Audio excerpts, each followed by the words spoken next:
Welcome to the session. आज हम करने वाले हैं हमारा एक मेंस का क्वेश्चन सॉल्व एंड यहाँ पे एक सेट ऑफ इंस्ट्रक्शंस दिए गए हैं। Let's go through the instructions. 2 columns are given with few sentences phrases in each which are grammatically correct and meaningful। तो हमें 2 कॉलम्स दिए गए हैं जिसमें कुछ सेंटेंस है, फ्रेजेस हैं जो ग्रामेटिकली करेक्ट हैं और मीनिंगफुल हैं। Connect them in the best possible way without changing the intent meaning. तो सेंटेंस का पूरा मीनिंग चेंज करे बिना हमें उन्हें कनेक्ट करना है। Choose the best option possible combination as your answer accordingly for from the options to form a correct and coherent sentence. तो हमें एक ऐसा बेस्ट कॉम्बिनेशन चूज करना है हमारे आंसर के तौर पे और उसको हमें बताना है कि कौन सा करेक्ट ऑप्शन है। Now let's C question number 1। Column 1 and column 2 हमारे पास 2 कॉलम्स दिए गए हैं स्टूडेंट्स। हमारा फर्स्ट फोकस होगा हमारे ऑप्शंस पे, ठीक है।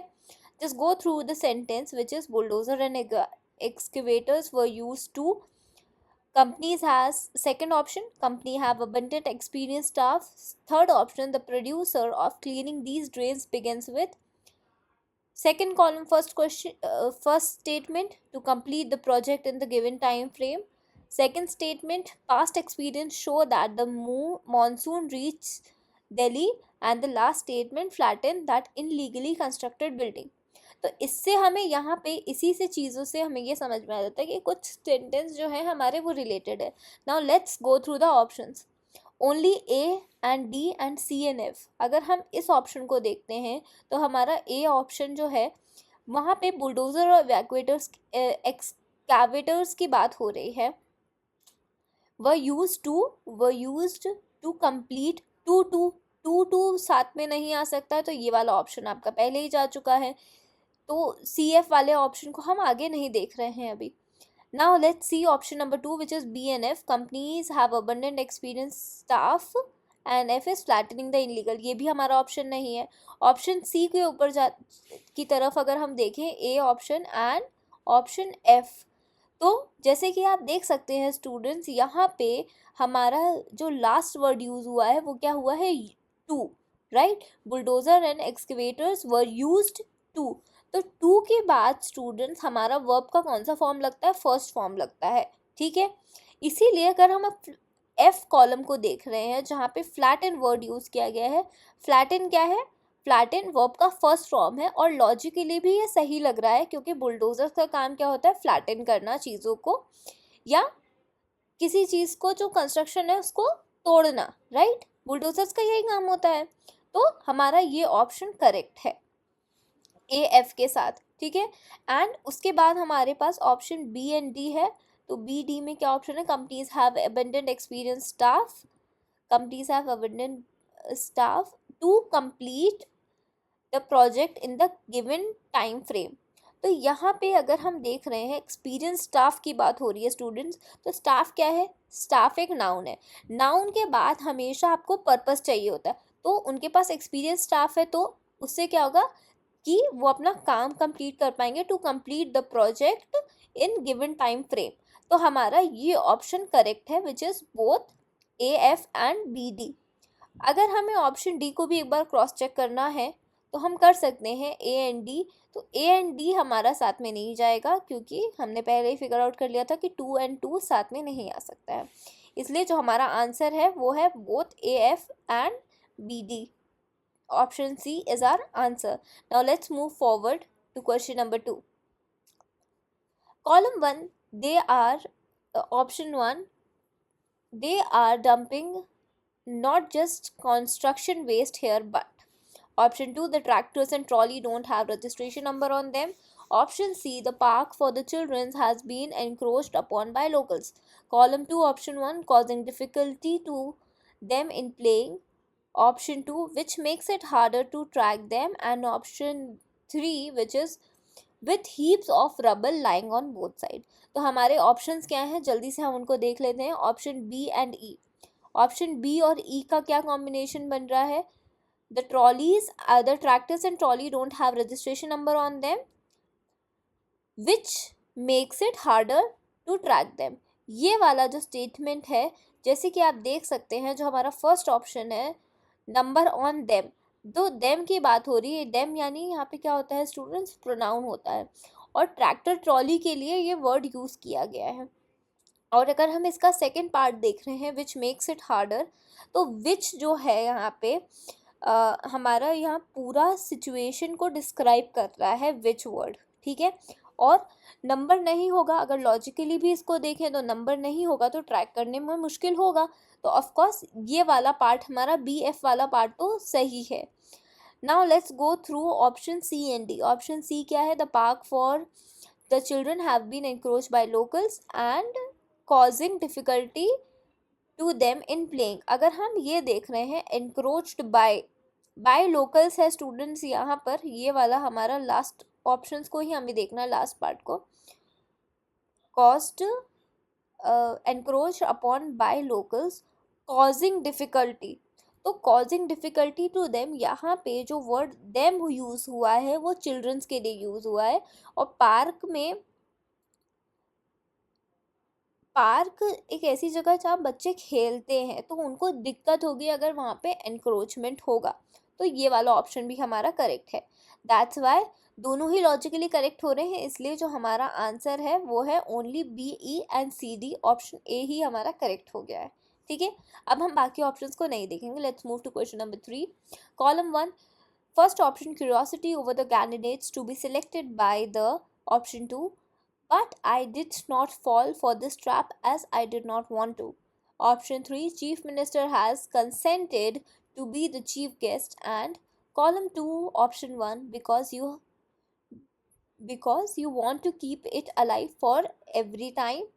Option 2, the awardees belong to 4 southern states. And option 3, inaugurate the annual concerts of the academy. ठीक है, यहाँ पे आपको चीज़ें समझ में आ ही गई होंगी थोड़ी बहुत। अब हम हमारे ऑप्शंस की तरफ बढ़ते हैं। तो जब हम ऑप्शन फर्स्ट देख रहे हैं B and E, but I did not fall for this trap as I don't want the awardees belong to 4 southern state, of course ये हमारा ऑप्शन हो ही नहीं सकता है, तो हम इसको देखेंगे भी नहीं यहाँ पे। अब हमारा आगे वाला ऑप्शन हमें देखने की ज़रूरत नहीं है। Now let's see option number 2, C and F, chief minister has been consented to be the chief guest and inaugurate the annual concert of the academy। तो यहाँ पे जैसे कि आप देख सकते हैं स्टूडेंट्स, गेस्ट के बाद द वर्ड एंड यूज़ किया है। एंड हमेशा हमें क्या बताता है, अबाउट पैरेललिज्म इन सेंटेंस। तो अगर हम उस रूल के हिसाब से देखें, अगर एंड से पहले टू बी आता है, जो कि यहाँ पे आया है, टू बी के बाद वर्ब का फर्स्ट फॉर्म लगता है, और एंड के बाद भी वर्ब का फर्स्ट फॉर्म ही आएगा। तो अगर हम इनॉग्रेट देख रहे हैं, वर्ड इनॉग्रेट वर्ब का फर्स्ट फॉर्म है, और लॉजिकली भी अगर हम देखें तो सीएम जो सीएम है वो गेस्ट बन के आ रहे हैं और इनॉग्रेट करेंगे वो एनुअल कॉन्सर्ट में, राइट। तो हमारा ये ऑप्शन ग्रामेटिकली भी करेक्ट हो रहा है और लॉजिकली भी करेक्ट हो रहा है, तो हम ऑप्शन बी को हमारा आंसर मार्क करेंगे and will move to next question. Question number 4. Column 1, around 500,000 workers directly involved in fishing. Option 2, the state has been following politics that would. Option 3, the government of India announces sudden ban. Column 2, option 1, affect the current social and economic condition in the state. Option 2, activities in the marine and inland fisheries sector. Option 3, the community from its traditional means of earning. So let's go through the options. Option B and E. Option B and E. The state have been following policies that would activities in the marine. तो ये वाला option तो हो ही नहीं सकता क्योंकि ये logically बैठ नहीं रहा है, right. Now let's see our second option, which is CNF. The government of India announced a sudden ban the community. ये वाला भी करेक्ट नहीं लग रहा है क्योंकि बैन और उसके बाद द कम्युनिटी आ रहा है, तो this is not the correct part. B and D, the state have been, क्योंकि स्टेट सिंगुलर है तो यहाँ पे हैज़ आना चाहिए था, इसलिए मैं बार बार हैज़ बोल रही हूँ। The state have been the following policies that would activities in the marine नहीं that would affect the current social and economic condition in the state. तो स्टेट हैव लिखा हुआ है, तो यहाँ पर स्टेट तो सिंगुलर है, तो यहाँ हैज़ होना चाहिए था। बी वाला ऑप्शन सही हो ही नहीं सकता हमारा, तो ये वाला भी ऑप्शन हम कट ही कर रहे हैं। Now let's move to our option A and E, ये वाला ऑप्शन देखते हैं क्योंकि ये वाले statement, let's see option C also B and D, the state have been following policies that would affect the, ये वाला तो ऑप्शन हमने अभी देखा, ये भी रूल आउट हो गया। ऑप्शन डी हमारा जो बच रहा है, let's see the last option, around 500,000 workers directly involved in fisheries activities, directly involved in fishing activities in the marine and inland fishery sector। तो यहाँ पे अगर हम बात कर रहे हैं फिशिंग की, तो बात किसके बारे में हो रही है, फिशिंग के बारे में रही है। और सेकंड कॉलम में जब हम देख रहे हैं ऑप्शन ई को, तो फिशिंग एक्टिविटीज़ की बात हो रही है, तो ये कनेक्ट कर रहा है क्योंकि एक स्टैंडर्ड टर्म दिखा रहा है हमें, और लॉजिकली भी ये हमें बता रहा है कि वर्कर्स जो फिशिंग एक्टिविटी करते हैं वो इसमें इन्वॉल्व हैं। सो जो हमारा करेक्ट ऑप्शन है वो है option D, only A and E. Now let's move to question number 5, column 1। Option 1, the public procurement system have been in the place since the mid 1960s. Option 2, many economists from all around the world suggest. Option 3, the issues have been debated in the beach sport circle for several. Column 2, we met through World Trade and Chicago Future Market. Option 2, that food stocks be run down in many countries. And option 3, and has been the backbone of food policy of India. तो students यहाँ पे अगर हम देखते हैं हमारा first option जो है वहाँ पे मिड 1960s है। Let's go through the option, only B and E and C and F.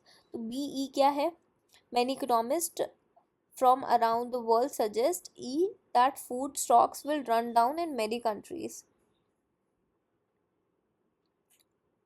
तो यहाँ पे सजेस्टेड है word economic suggested, and E option हमारा दैट सजेस्ट क्या किया है, जब सजेस्टेड आ गया है उसके बाद दैट आ रहा है, दैट फूड स्टॉक्स भी रन डाउन। तो यहाँ पे सब जंक्शनल मूड है, यहाँ पे जहाँ पे इस पर्टिकुलर सेंटेंस में हमें सब जंक्टिव मूड बताया जा रहा है। और यहाँ पे जब भी सजेशन, डिमांड या ऑर्डर की ऑर्डर वर्ब आया, तो द वर्ड दैट के बाद हमारा जो वर्ब फॉर्म होगा वो क्या होगा, बेस फॉर्म होगा, विच इज़ बी, जो कि यहाँ पे यूज़ होता है। ठीक है, तो स्टॉक्स बी यहाँ पे यूज़ हुआ, तो ये तो करेक्ट ऑप्शन है हमारा यहाँ पे।